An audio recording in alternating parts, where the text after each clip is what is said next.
Appamatang amatang padang pamado macunu padang appamata namiyanti ipamata yatamatadi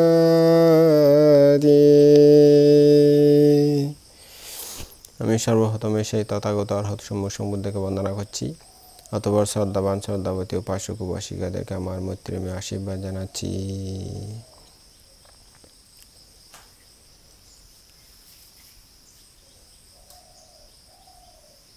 2500 প্রায় 67-68 বছর আগেকার কথা। বারাণসী নিবাসী তদীয় শ্রেষ্ঠীর পুত্র শুভ মানবের অন্তরে বিশ্ব বৈষম্য বৈচিত্র্য সম্পর্কিত নানা রকম জটিল প্রশ্ন জেগে উঠেছিল। তার তত্ত্ব জিজ্ঞাসু মনকে পূর্বোক্ত বেদ বৈষম্যজনিত প্রশ্ন সবসময় আলোড়িত করত। যতক্ষণ এই বৈষম্য সমস্যার সুসমাধান মেলেনি ততক্ষণ তার অনুসন্ধিৎসু মন শান্ত হয়নি। তথাগত বুদ্ধ তখন শ্রাবস্তীর অনাথপীঠিক শ্রেষ্ঠী নির্মিত জেতবন মহাবিহারে অবস্থান করতেছিলেন। তার জ্ঞান প্রবাহ সর্বত্র বিচ্ছুরিত। শুভ মানবক বুদ্ধের অসীম যশ কীর্তির কথা শুনতে পেয়ে জেতবন মহাবিহারে উপস্থিত হলেন এবং বিশ্বের বেদ বৈষম্যের কারণ কি প্রশ্ন জিজ্ঞাসা করলেন। তদুত্তরে ভগবান বুদ্ধ বলেছিলেন, কাম্মাসা কা মানবা সাত্তা খাম্মা ইয়াদা খাম্মা ইউনি খাম্মা বান্ধু খাম্মা পাটিসারানা ইয়াং কাম্মাং কারিসান্তি কল্যাণাং বা পাপাকাং বা তৎসদায়াদা ভবিষ্যন্তি কাম্মে সাত্তা বিভাজন্তি ইয়াদিদাং হীনা পাপিনা তত্তায়াতি। অর্থাৎ হে মানবক, প্রাণীগণ নিজ নিজ কর্মাধীন। কর্মই প্রাণীগণের একান্ত আপন ও সক্রিয়। ইহারা কর্মেরই উত্তরাধিকারী। কর্ম সর্বজীবের পুনর্জন্মের হেতু তৎকারণ। কর্মই বন্ধু, কর্মই প্রকৃষ্ট আশ্রয়। শুভ বা অশুভ কর্মের মধ্যে যে যেরূপ কর্ম সম্পাদন করে সে সেরূপ কর্মেরই উত্তরাধিকারী হয়। কর্মই প্রাণীগণকে হীন শ্রেষ্ঠ উচ্চ নিচু নানাভাবে বিভক্ত করে। এক কথায় বলতে গেলে কাম্মুনা বর্তাতে লোক কাম্মুনা বর্তাতে পাজা খাম্মা সাত্তা নিবান্দাতা রাতাস্সা নিবা ইয়ারে। অর্থাৎ জগৎ কর্মভাবে প্রতিনিয়ত নিয়ন্ত্রিত হচ্ছে। কর্মহেতুই প্রাণীগণ জন্ম মৃত্যুর আকারে সংসারে অর্থাৎ জগতে ভ্রমণ করতেছে। এই জন্ম থেকে এই জন্ম, এই জন্ম থেকে এই জন্ম, এখান থেকে ওখানে, এখান থেকে ওখানে, এই কুল থেকে কুলে, এই কুল থেকে কুলে, এভাবে ভ্রমণ করতেছে এক জন্ম থেকে এক জন্ম। সর্বসত্য কর্ম নিবন্ধন। আনি বা প্যারকাবদ্ধ রথ যেমন আঁকাবাঁকা গমন করে, সেরূপ প্রাণীগণ ও কর্মনিবন্ধন উঁচু নিচুহীন উত্তম নানা রকম গতিপ্রাপ্ত হয়। জগতের বৈষম্য বৈচিত্র্য সম্পর্কে বিভিন্ন মতবাদ বিদ্যমান থাকলেও বৌদ্ধ দর্শনে কর্মই এর একমাত্র কারণ বলে নির্দেশিত হয়েছে। যেহেতু কর্ম চেতনারই নামান্তর, কর্ম শব্দটি প্রাণী জগতের মধ্যে সীমাবদ্ধ। কর্ম প্রসঙ্গে জড়জগতের কথা আসতে না পারলেও জড়জগতের প্রকৃতিগত বিধান প্রক্রিয়া ও গঠন সমস্ত কিছুই কর্মের সমতুল্য। জীবের জীবন কর্মময়। প্রত্যেক জীব নিজ নিজ কর্মের দৃশ্যমান স্থূল প্রতীক। কর্মই জীবের বন্ধনের কারণ এবং কর্ম বন্ধনের মুক্তি জীবের চরম পরিণতি বা নির্বাণ। এখন দেখা যাক কর্ম কাকে বলে কিংবা কর্মের স্বরূপ কি প্রকার।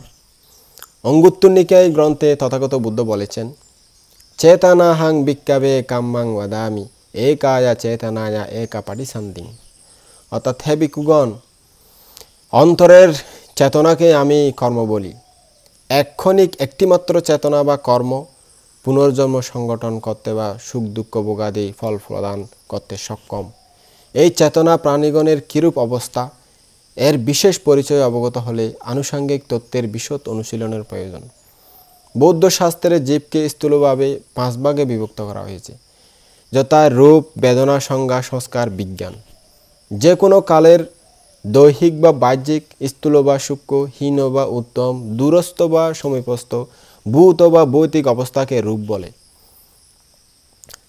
চক্ষাদি ইন্দ্রিয় ও রূপাদি বিষয়বস্তুর সংযোগ ঘটলে চিত্তের সহজাত সুখ দুঃখ উপেক্ষাদি শারীরিক মানসিক অনুভূতিকে বেদনা বলে। রূপ শব্দাদি বিষয়বস্তু চক্ষাদি ইন্দ্রিয়পথে যখন যেরূপ প্রতিভাত হয় বিষয় হতে বিষয়ান্তরে যে পার্থক্যবোধ বা চিত্তের যে ভিন্ন ভিন্ন অবগতি অর্থাৎ ধারণা জন্মে, সেই লাক্ষণিক জ্ঞানই সংজ্ঞা নামে অভিহিত হয়। বেদনা ও সংজ্ঞার স্মৃতি বা রেশ চিত্তের গর্ভের প্রচ্ছন্ন শক্তির আকারে সঞ্চিত হলে সংস্কার নামে অভিহিত হয়।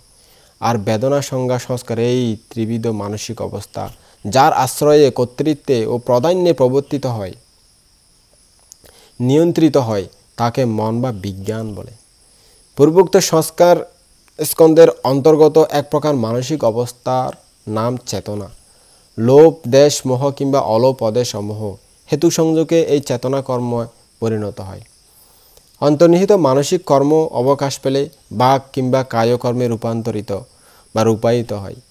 বিভিন্ন বস্তু সংযোগে জল যেমন ভিন্ন ভিন্ন রূপ, গন্ধ বা রসযুক্ত হয়, বিভিন্ন মানসিক অবস্থার সহযোগিতায় তদ্রূপ কর্ম, চিত্ত, বিবিধ শক্তি, গুণ বা অবস্থা সম্পন্ন হয়। যেমন পানির কোনো রং নাই, কিন্তু আপনি পানিকে যেই রং দেবেন এই পানিটা সেই রঙের হয়ে যায়। আমাদের মনও ঠিক একই রকম, মনের কোনো রং নাই। মনে যখন যে লোপক, দেশক, মোহক বা অলোপ অদেশ মোহ যেটাই জাগ্রত হয়, সেটাই সেই মনকে লোভমন, দেশমন বা মোহমন এরকমভাবে ব্যাখ্যা করা হয়, এরকম অবস্থা প্রাপ্ত হয়, এই নামে ডাকা হয়। এইরূপ কর্ম লোভাদেশ 6 প্রকার হেতু সংযোগে সম্পাদিত হলে কালে ইহার অনুকূল প্রসঙ্গ লাভ করে জাতি, আয়ু, ভোগ, রোগ, শোক, সুখ সুবিধা, শান্তি ইত্যাদি বিবিধ রূপ গ্রহণ করে, বিবিধ ফল প্রসূত হয়। তৎপ্রভাবে বিশ্বে এত বৈষম্য, এত ভেদ বিভেদ, এত বৈচিত্র্য বিদ্যমান। তো শ্রদ্ধাবান উপাসক উপাসিকাগণ, কর্মফল এমনই হয়। তো সদ্ধর্ম দেশনা শুনবেন, ততই আপনাদের জ্ঞান অর্জিত হবে। সদ্ধর্ম দেশনা শুনে নির্বাণের হেতু হবে, পারামি হবে, তাহলে আপনাদের মানব জীবনে সার্থক হবে। ভবিষ্যতে আপনাদের যে হেতু নির্বাণ সাক্ষাৎ করতে সহায়তা করবে। আপনাদের সকলের মঙ্গল হোক, কল্যাণ হোক। উপাসক উপাসিকার প্রতি আমাদের মৈত্রীময় আশীর্বাদ জানিয়ে সদ্ধর্ম আলোচনা আজকে এখানে সমাপ্ত করলাম।